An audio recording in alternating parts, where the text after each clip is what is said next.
سنیے ذرا، نبی کریم بیٹھے ہیں، حضرت فاروق اعظم رضی اللہ تعالیٰ عنہ کو ورقہ مل گیا تورات کا۔ نبی علیہ السلام کی محفل میں آگے کہنے لگے یا رسول اللہ تورات کا صفحہ ہے۔ نبی علیہ السلام نے جواب نہیں دیا تو حضرت عمر رضی اللہ تعالیٰ عنہ فر فر فر فر پڑھنے لگے تورات۔ نبی کی موجودگی میں کس کی تلاوت کرنے لگ گئے؟ تورات کی تلاوت کرنے لگ گئے، اور نظر ورقے پہ ہیں۔ ارادہ کیا ہے کہ نبی علیہ السلام خوش ہوں گے، کیا خوش ہوں گے؟ میرے بھائی موسیٰ علیہ السلام کی کتاب پڑھی، مزہ آ گیا، موسیٰ علیہ السلام کی یاد تازہ ہو گئی، لیکن نبی خوش ہونے کے بجائے چہرہ انور سرخ لال ہو گیا۔ پتا ہے، ذرا توجہ چاہوں گا، سیرت نے لکھا ہے، سیرت کی کتابوں نے، صحابہ ذکر کرتے ہیں جب نبی علیہ السلام کو غصہ آتا، آپ غضبناک ہوتے ہیں، تو یہ دونوں آبروؤں کے درمیان نبی علیہ السلام کے بال نہیں تھے، ان دونوں کے درمیان بال، یہ جگہ خالی تھی۔ جب آپ کو غصہ آتا تو ادھر ایک رگ تھی جو پھول جایا کرتی تھی، جب وہ رگ پھول جاتی صحابہ سمجھ جاتے ہیں اللہ کے نبی غصے میں ہیں۔ نبی کریم کا چہرہ سرخ لال ہو گیا۔ حدیث کے الفاظ ہیں کہ نبی علیہ السلام کا چہرہ ایسا لال ہو گیا جیسے کسی نے انار نچوڑ دیا ہو۔ جب فاروق اعظم پڑھتے جا رہے ہیں، صدیق اکبر نے نبی کے چہرے کو دیکھا تو فوراً کہنے لگے ثقلت امک یا عمر اما تری الی وجہ رسول اللہ صلی اللہ علیہ وسلم یتغیر۔ اے عمر، ذرا نبی کے چہرے کو تو دیکھنا، کتنا ناراض ہو چکے ہیں اللہ کے پاک پیغمبر۔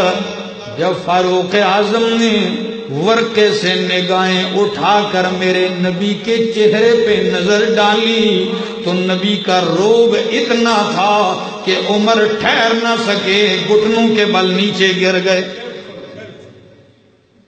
گھٹنوں کے بل گر گئے، اور زبان سے ایک دم کیا پڑھنے لگے، رضیت باللہ ربا وبالاسلام دینا، رضیت باللہ ربا وبالاسلام دینا وبمحمد نبی ورسولا۔ اللہ تیرے رب ہونے پہ میں راضی ہوں، قرآن کے کتاب اللہ ہونے پہ میں راضی ہوں، اور تیرے نبی کے رسول اور نبی ہونے پہ میں۔ یہ جملہ پڑھتے گئے نبی کا چہرہ پھر دوبارہ حشاشت بشاشت میں آ گیا، غصہ ختم ہو گیا۔ فرمایا سن لو میرے یارو، لو بدأ لکم موسیٰ واتبعتموہ وترکتمونی لظللتم عن الہدی۔ موسیٰ کے رسول ہونے میں کوئی شک نہیں ہے، موسیٰ کے کلیم اللہ ہونے میں کوئی شک نہیں، لیکن آج اگر موسیٰ علیہ السلام آ جائیں اور تم میری طرف سے چہرہ پھیر کر ان کے پیچھے ہو جاؤ تو لَظَلَلْتُمْ عَنِ الْهُدَى، اللہ تمہیں ہمیشہ کے لیے گمراہ کر دے گا۔ کیا کر دے گا؟ اور اگلا جملہ سنیے کیا فرمایا، فرمایا لَوْ كَانَ مُوسَىٰ حَيًّا۔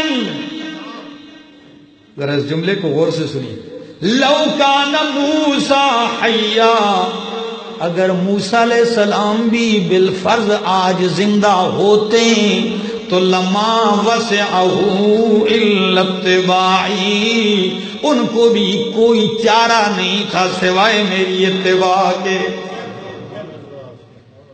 اگر آج وہ ہوتے تو وہ بھی کس کی اتباع کرتے؟ میری اتباع کرتے۔ نبی کریم نے فرمایا نبیوں سے وعدہ لیا گیا لَتُؤْمِنُنَّ بِهِ وَلَتَنْصُرُنَّ۔ تو پھر آیت سے ایک مسئلہ اور بھی حل کرتے جائیں، امام ابن کثیر رحمہ اللہ تفسیر ابن کثیر میں اور البدایہ والنہایہ میں، حافظ ابن حجر اسقلانی رحمہ اللہ الاصابہ کے اندر، امام بخاری، کئی محدثین مفسرین علماء فرماتے ہیں یہ آیت دلیل ہے کہ نبی کے زمانے میں خضر علیہ السلام موجود نہیں تھے، وہ نبی کے آنے سے پہلے کیا ہو گئے؟ فوت ہو گئے۔ یہ لوگوں کی قصہ کہانیاں ہیں کہ جی خضر علیہ السلام کی ڈیوٹی سمندروں پہ لگ گئی ہے، سنا ہے کہ نہیں؟ ان کی ڈیوٹی کہاں لگی ہے؟ سمندروں میں۔ کوئی راستہ بھول جائے راستہ دکھاتے ہیں، اور کئی لوگوں کو آپ نے سنا ہوتا ہے نا، کہتے ہیں جی خضر علیہ السلام عید کے موقع پر، خوشی کے موقع پر نیک لوگوں سے ملاقات کرتے ہیں، مصافحہ کرتے ہیں، سنا ہے؟ اچھا یہ بھی سنا ہوگا، کئی لوگ کہتے ہیں جب خضر علیہ السلام آپ کو ایسی عید کا موقع ہو، عیدگاہ میں یا کسی اور موقع میں، جب آپ کو کوئی آدمی ایسا ملے نیا، تو سلام کیسے کرنا ہے؟ ادھر آؤ ذرا توجہ سے دیکھنا، سلام ایسے کرنا ہے یہ ایسے نہیں کرنا، ایسے سلام کرنا اور اس انگوٹھے کو دبانا ہے۔ کیوں؟ ان کی نشانی ہے، ان کے انگوٹھے میں ہڈی کوئی نہیں ہے۔ جب ہڈی نہ ہو سمجھ جانا خضر علیہ السلام سے تمہاری ملاقات ہو گئی ہے۔ ہمارے ایک استاد فرمایا کرتے تھے، وہ اپنے استاد کا حوالہ دے کر کہتے کہ کسی بستی میں جانا ہوا، چہرہ بڑا پر رونق تھا، سفید ریش بڑے خوبصورت تھے، مسجد سے نکلے تو ایک آدمی چمٹ گیا، جی آپ نے تو میرے ساتھ جانا ہے، آپ نے میرے ساتھ جانا ہے۔ وہ بھائی کیوں جانا ہے؟ بس نہیں جانا ہے، لے کے گھر مرغے کھلا رہے، دمبا ذبح کیا، بکرا ذبح کیا، کھلا رہے ہیں، پلا رہے، بولتا بھی نہیں آپ کو کیوں لے کے آیا۔ پھر جب وہ گھر سے جانے لگے پھر پاؤں پڑ گئے، پھر پاؤں پڑ گئے، نہیں جانا، یہ آج کا دن ادھر رہ جاؤ۔ وہ سمجھ گئے کوئی علماء سے محبت کرنے والا آدمی ہے، چلو۔ 2 دن گزرے، 3 دن گزرے، نے کہا اللہ کے بندے بس کر، میں جا رہا ہوں، کیوں مجھے روکا ہوا ہے؟ کہنے لگا جی تسی بول دے نہیں ہو پر میں نے آپ کو پہچان لیا ہے۔ آپ بولتے نہیں مگر میں نے آپ کو پہچان لیا ہے۔ نے کہا کیوں، کیسے پہچان لیا، میں کون ہوں؟ کہ جی آپ خضر علیہ السلام ہیں۔ آپ کون ہیں؟ آپ خضر علیہ السلام ہیں۔ لہذا اب میں پیٹھ آپ کی طرف کرتا ہوں، ذرا میری پیٹھ پہ 2-3 تھپڑ لگا دو محبت کے، برکتیں اتار دو۔ وہ کہنے لگے، استاد نے کہا ٹھیک ہے مڑو ذرا، پیچھے سے 2 زور زور سے لگائی، بدبخت آدمی، میں فلاں جگہ کا رہنے والا ہوں، آپ نے مجھے خضر سمجھ لیا۔ تو سنو، خضر علیہ السلام کیا ہو چکے ہیں؟ فوت ہو چکے ہیں۔ کیوں؟ اگر وہ دنیا میں زندہ ہوتے کہیں اور میرے نبی کے زمانے میں بھی ہوتے تو ان پہ فرض تھا کہ وہ میرے نبی کے پاس آتے، اس آیت کے تحت، کیونکہ اللہ نے نبیوں سے وعدہ لیا تھا اور خضر علیہ السلام بھی اللہ کے نبی ہیں، تو ان سے بھی یہ وعدہ لیا گیا تھا اگر تمہارے زمانے میں آخری پیغمبر آ جائے تو تم نے ایمان بھی لانا ہے، ان کی مدد بھی کرنی ہے۔ اور اللہ گواہ ہے، کوئی یہ نہیں بتا سکتا کہ نبی کریم فتح مکہ میں آئے ہوں، نبی کریم بدر میں، احد میں، خندق میں، حنین میں، تبوک میں آئے ہوں، یہ کوئی بتا؟ اور نہ ہی کوئی صحابی یہ کہہ سکتا ہے کسی نے کہا ہو کہ جی بدر والے دن ہم نے خضر علیہ السلام کو دیکھا تھا۔ تو پھر آپ سے پوچھ سکتا ہوں، جب وہ نبی کو ملنے نہیں آئے تو آج کل کے لفنگوں کو ملنے آئیں گے جی؟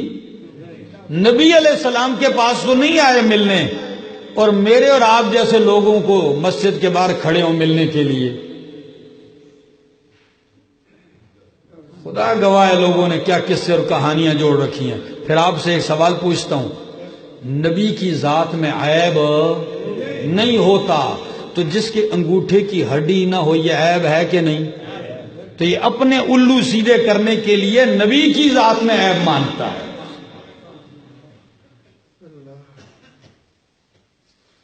کیا کیا جائے؟ قصے کہانیاں تو اتنی جوڑی ہوئی ہیں لوگوں نے۔ ہمارا تو خطیبوں کا تو کام ہوتا ہے لوگوں کو رولانا، کیا جی؟ لوگ رو جائیں، واہ واہ ہو جائے بس۔ ہم وہ بچپن میں سنتے تھے، اکثر خطیب بیان کرتے جی ایوب علیہ السلام بیمار ہو گئے تھے، اور اتنے بیمار ہوئے کہ جسم میں کیڑے پڑ گئے، اور پھر بیماری کے بعد وہ کیڑا جب نیچے گرتا تو ایوب علیہ السلام کیڑا اٹھا کے دوبارہ اس زخم پہ ڈالتے، کہتے اللہ نے تیری روزی یہاں لگائی۔ اللہ کے آگے روئے نہیں، لیکن پھر اس دن روئے جب کیڑا ان کی زبان کو لگ گیا۔ کہنے لگے جی اللہ اب میری زبان کو کیڑا لگ گیا ہے، اللہ اب مجھے شفا عطا فرما دے۔ میں نے کہا کتنے بکواسات اور خرافات جمع کر رکھے ہیں لوگوں نے۔ امت کا عقیدہ ہے نبی فوت بھی ہو جائے تو نبی کے جسم میں کیڑا نہیں لگتا، نبی فوت بھی ہو جائے قیامت تک نبی کا جسم تر و تازہ رہتا ہے، اور یہ اللہ کا بندہ زندے نبی میں کیڑے مان رہا ہے۔ اور پھر یہ حالت بنا دی کہ کیڑا نیچے گرے اور اٹھا کے اوپر ڈال دیں۔ کیا علاج کروانا سنت نہیں ہے جی؟ یہ کہاں جائے گا؟ یہ سب قصے اور کہانیاں ہیں، ان کا حقیقت کے ساتھ قرآن و سنت کے ساتھ دور کا بھی تعلق نہیں ہے۔ فرمایا لَتُؤْمِنُنَّ بِهِ وَلَتَنصُرُنَّ، تم نے ان کی مدد کرنی ہے اور ان پہ ایمان لانا ہے۔ نبی کریم کی یہ شان ہے، یہ سارا وعدہ اللہ نے نبیوں سے لیا، اور تیسرا وعدہ اللہ نے علماء سے لیا۔ کن سے؟ علماء سے لیا۔ چونکہ مضمون طویل ہے اور وقت بہت مختصر ہے تو انشاءاللہ یہ مضمون یہیں سے اگلے جمعے شروع کریں گے۔ اللہ سے دعا ہے اللہ عمل کی توفیق عطا فرمائے۔